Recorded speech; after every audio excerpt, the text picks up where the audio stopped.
Hello students, once again welcome back to our Gyanjyoti coaching centre. আজকের ভিডিওতে আলোচনা করব তোমরা যারা নর্থ বেঙ্গল ইউনিভার্সিটির অধীনস্থ, তোমাদের যাদের মাইনর বেঙ্গলি রয়েছে সেকেন্ড সেমিস্টারে, মাইনর বেঙ্গলির একটি গুরুত্বপূর্ণ টপিক বাংলার গদ্য সাহিত্যের বিকাশে ফোর্ট উইলিয়াম কলেজের অবদান নিয়ে আজকের ভিডিওতে আলোচনা করব।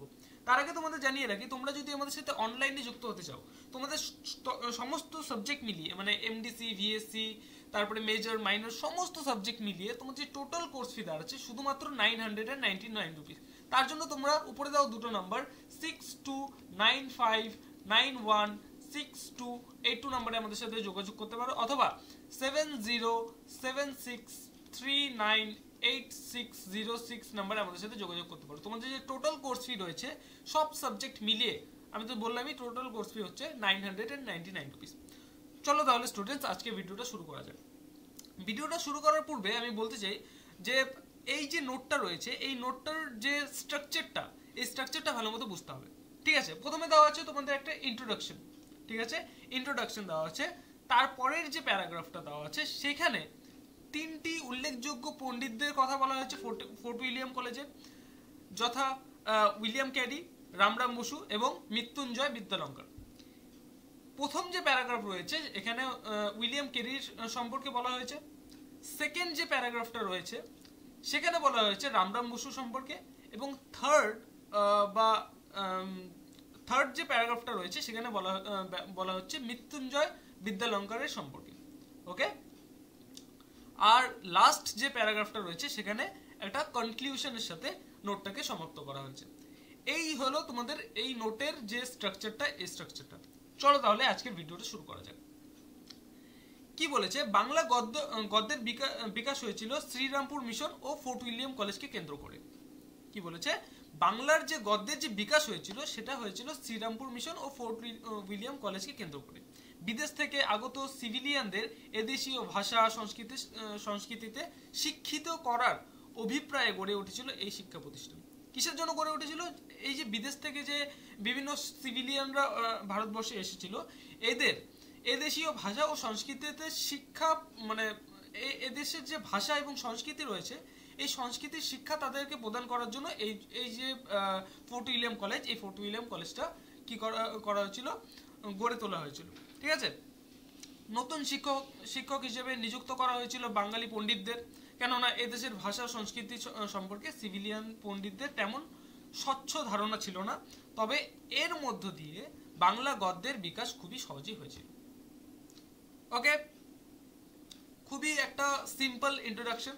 তারপরে বলা হয়েছে তিনটা পণ্ডিতের সম্পর্কে, উল্লেখযোগ্য তিনটি পণ্ডিতের সম্পর্কে বলা হয়েছে। ফোর্ট উইলিয়াম কলেজে পাওয়া তিনটি উল্লেখযোগ্য পণ্ডিত হলেন উইলিয়াম ক্যারি, রামরাম বসু এবং মৃত্যুঞ্জয় বিদ্যালঙ্কার। উইলিয়াম ক্যারির নামে দুটি গ্রন্থ পাওয়া যায়।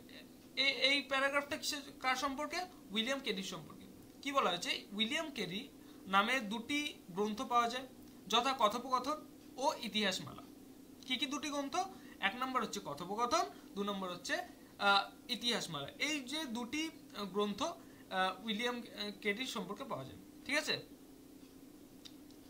কি বলেছে, গ্রাম্য জীবনে বিবিধ বিষয় নিয়ে অবতীর্ণ হয়েছিলেন ক্যারি। ঠিক আছে, ক্যারি সাহেব, যেমন স্ত্রীলোকের কথোপকথন, ভোজনের কথা, হাটের বিষয় ও জমিদার রায়ত। ওকে, মানুষের সঙ্গে যোগাযোগ ও যুক্তির বাহন হিসেবে বাংলা গদ্যকে তুলে ধরতে গ্রন্থটি তাৎপর্যপূর্ণ।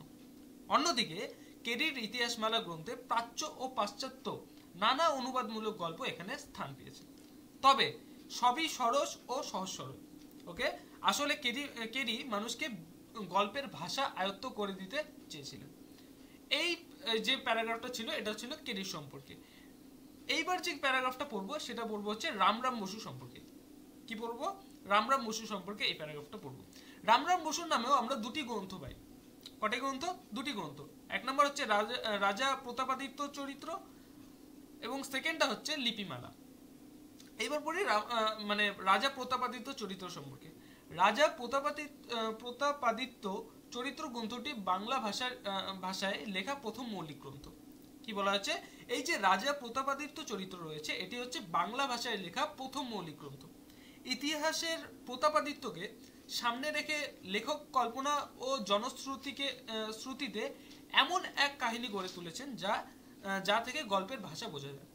আসলে এই সব গ্রন্থ লেখা হয়েছিল বাঙালিকে এক আদর্শ শিক্ষা দিতে। ওকে, সেকেন্ড রয়েছে যে লিপিমালা। লিপিমালা পত্র রচনার ঢঙে লেখা অনেকগুলি পত্র। কি বলা হচ্ছে, এই যে লিপিমালা, এই লিপিমালা হচ্ছে পত্র রচনার ঢঙে লেখা অনেকগুলি কি বলা হয়েছে পত্র। যেমন কি কি, এক নম্বর হচ্ছে দক্ষ যজ্ঞের কথা, 2 নম্বর হচ্ছে নবদ্বীপের চৈতন্যের কথা ও গঙ্গাবতরণের কথা। ওকে, পৌরাণিক ঘটনাকে সামনে রেখে কাহিনী গড়ে তুললেও মুন্সিয়ানার পরিচয় এখানে আছে। ওকে, তাই সুকুমার সেন বলেছেন, একটি কোটেশন দেওয়া আছে, এই কোটেশনটা হচ্ছে লিপিমালার গদ্য রীতি আরো সহজ ও মুখের ভাষা বেশ কাছাকাছি, মুখের ভাষার বেশ কাছাকাছি। নেক্সট যে প্যারাগ্রাফ পড়বো এটা পড়বো আমরা হচ্ছে মৃত্যুঞ্জয় বিদ্যালঙ্কারের সম্পর্কে। ক্লিয়ার? ফোর্ট উইলিয়াম কলেজের অন্যতম পণ্ডিত মৃত্যুঞ্জয় বিদ্যালঙ্কার। তার গ্রন্থগুলি হলো 32 সিংহাসন, হিতোপদেশ, রাজাবলী, প্রবোধ চন্দ্রিকা ইত্যাদি। ওকে, রাজা বিক্রমাদিত্যকে সামনে রেখে, ওকে এই স্পেলিংটা ভুল দেওয়া আছে এখানে, হ্যাঁ মৃত্যুঞ্জয় হবে। মৃত্যুঞ্জয় 32টি গল্প শুনিয়েছিলেন। কি বলেছে, রাজা বিক্রমাদিত্যকে সামনে রেখে মৃত্যুঞ্জয় 32টি গল্প শুনিয়েছিলেন 32 সিংহাসন গ্রন্থে। কি নাম গ্রন্থটির? 32 সিংহাসন।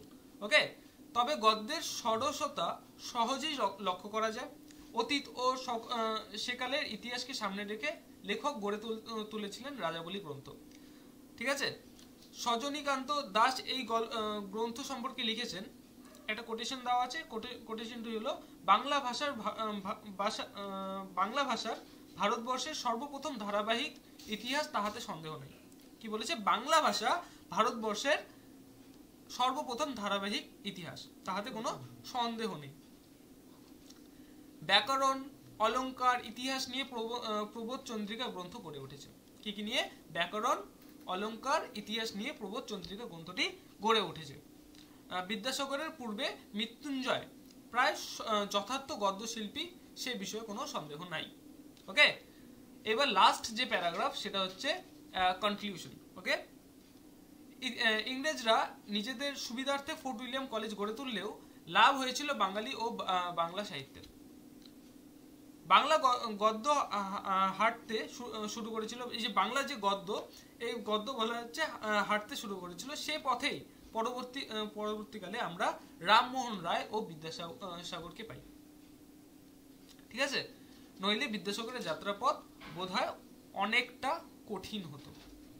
ঠিক আছে, এই ছিল আমাদের যে আজকের বাংলা গদ্য সাহিত্যের বিকাশে ফোর্ট উইলিয়াম কলেজের অবদান সম্পর্কে আজকে ভিডিওতে আলোচনা করলাম। নেক্সট ভিডিও আসবে অন্য কোনো টপিক নিয়ে। Till that, keep learning, keep exploring. Thank you so much.